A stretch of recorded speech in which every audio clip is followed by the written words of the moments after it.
you all for joining me on this joyous occasion. I'm honored to be the one to give this urgent speech for Skye.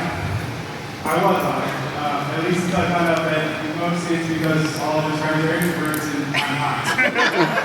Just kidding, I really am honored. When I started dating nearly 7 years ago, hey babe,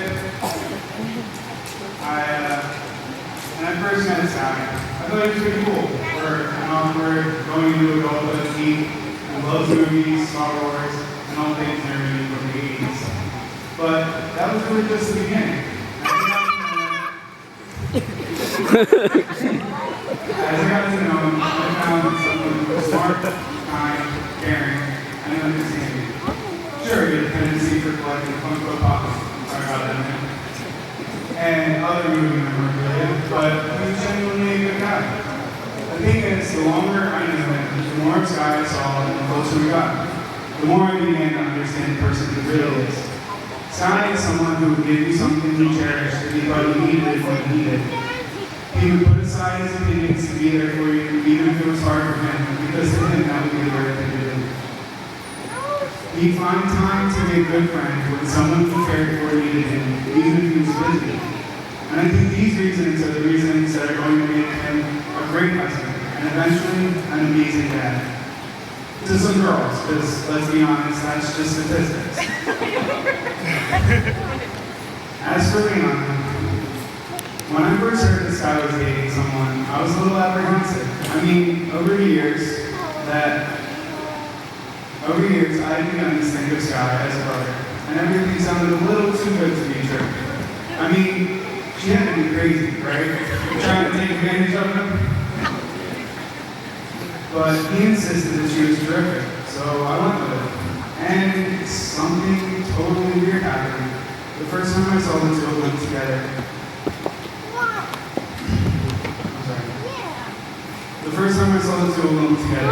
they both had the same soft, kind-hearted, caring, and inviting energy. And I knew this was going to be it. Leon was such an amazing, warm, and sweet person, with a kick of fire to spice it up his life and keep him in line. I think if I could imagine someone that would be a perfect match for Skye, it would be Leon. And if there's any advice I could give the two of you, it would be to always be willing to admit fault and always be willing to grow. There will inevitably be times when you are angry or mess up, but it's what we do with that information and in those situations that will determine how the two of you grow and blossom together. Oh, and remember, halt. Hungry, angry, lonely, tired.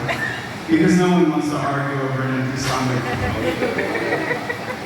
So Skye, when we met, you were still discovering who you wanted to be.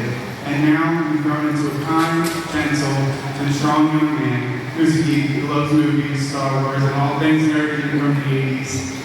But who's pretty darn awesome. But since I'm not the best man, I thought I'd read something straight from him to finish this up. No. So this comes straight from Mike. Anyone who knows me, or knows how difficult it is for me to verbalize my emotions, especially Skye. He knows how much he needs to be as a brother, and I hope he knows how much of a blessing he truly is. He's one of Miles' greatest gifts I've ever received, and nothing I say can really give that justice. But now that we've got all that sappy stuff out of the way, it's time to get to the serious business. What many people don't know about Skye and I is that underneath this unbreakable friendship, this brothership, lies a very long and very bitter war. A war that finally comes to an end tonight. Skye, in the days leading up to your wedding, I told you I was already on to you. Don't think that just because you got married today that you are now immune to a soul-crushing defeat. Because now, in front of all the people here and everyone around the world, on your wedding day, I, Michael and Ragna, declare my victory.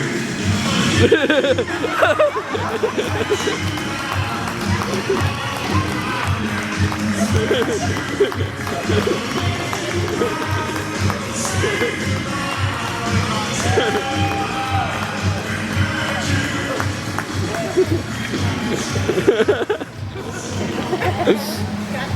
and now sleep.